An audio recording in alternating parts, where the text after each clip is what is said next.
Oke, itu tadi senjata FOBS. Ada juga tadi disebut senjata yang nembak satelit. Namanya Oh, anti-satellite weapon. Bayangkan, kita punya satelit cuma 5. Ditembak sama musuh. Nggak punya satelit. Padahal satelit gampang sekali ditembak ya. Dia nggak bisa ngelak gitu kalau lagi ditembak. Ini yang dilakukan sama Soviet kemarin. Anti-satellite missile. Dia nembak satelitnya dia sendiri yang udah nggak kepake. Ditembak tuh dari bumi sama Soviet, sama Rusia. Kena. Kita ketar-ketir. Bagaimana kalau satelit kami yang ditembak sama Rusia? Nah, ya. India juga sekarang mengembangkan ASAT anti-satelit missile. Jadi sekarang ini banyak tuh setiap negara adik kuasa punya misal roket yang khusus ditembakkan untuk satelit. Padahal satelit kan ketinggiannya ada yang ratusan sampai ribuan kilo. Ya. Jadi khusus, makanya roketnya khusus. Ada juga ballistic missile anti-satellite weapons. Ya, ini sama seperti kenapa perlu ditembak itu Pak satelitnya Pak? Iya, ini satelitnya ditembak sama roket. Iya maksudnya Bayangkan, kenapa mereka harus menembak itu? kenapa Mas? Kenapa harus ditembakin gitu loh Pak? Lah, ini kan yang memonitor pertahanan negara lain. Ini punya Amerika misalkan nih Mas. Amerika memonitor Rusia pakai apa ya? Pakai satelit. Rusia kalau ingin menang ya harus ditembak dulu ininya. Ya, Cina nembak dulu satelitnya Amerika, baru dia nyerang di darat. Oh, biar nggak punya mata gitu Pak ya?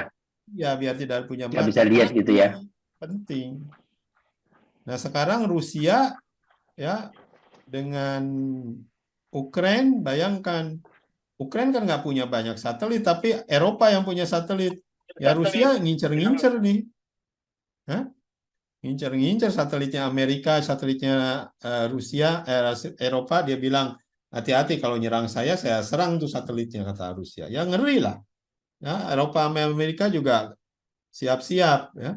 Bukan hanya diserang sama nuklir, tapi satelitnya bisa ditembak sama Rusia. Inilah jenis-jenis senjata yang memang dikembangkan oleh negara-negara untuk menembak satelit. Nah, lihat, ya. Rusia bukan hanya punya rudal, dia juga punya laser di bumi yang nembak satelit.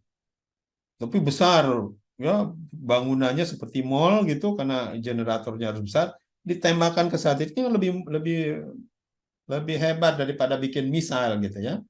Mending bikin laser, wattnya ribuan sampai jutaan watt ya tembakin ke satelit, rusaklah satelit. Punya Rusia namanya Kalina laser, ya. Jadi ya tiap negara punya, Amerika juga punya.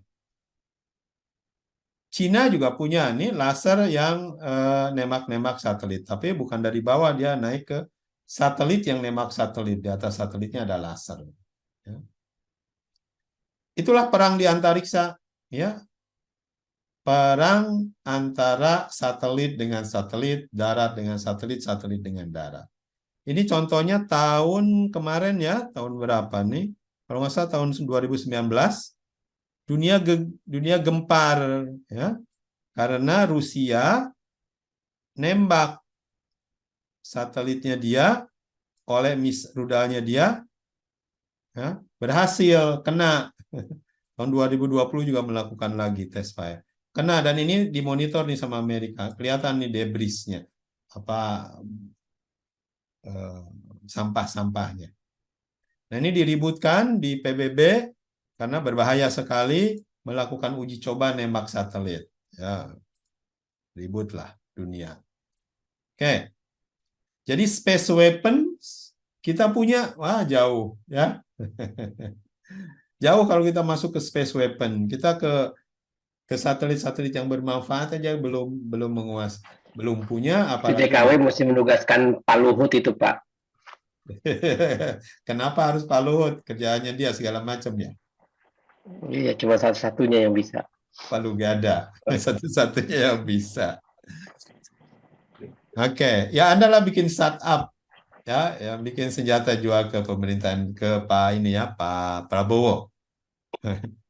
Kan lagi membumikan apa senjata dalam negeri. Iya.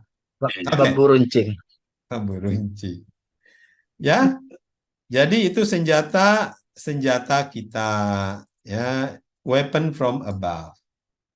Oke, mungkin sampai di sini saja pembahasan kita. Kita membicarakan tentang kamera dari atas, data kolonisasi, senjata dari atas, physical asset kolonisasi.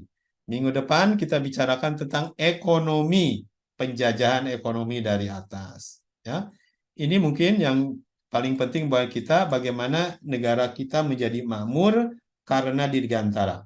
Jadi harus melihat potensi-potensinya. Di potensi-potensinya setidaknya di Mars bisa ngapain, di bulan bisa ngapain, atau di asteroid bisa ngapain. Itu teknologi-teknologi yang bukan jarak jauh, 3-4 tahun ke depan. Ya, bukan hayalan, bukan science fiction, tapi real. Ya, sudah dilakukan oleh startup-startup di negara-negara maju. Kita bicarakan minggu depan.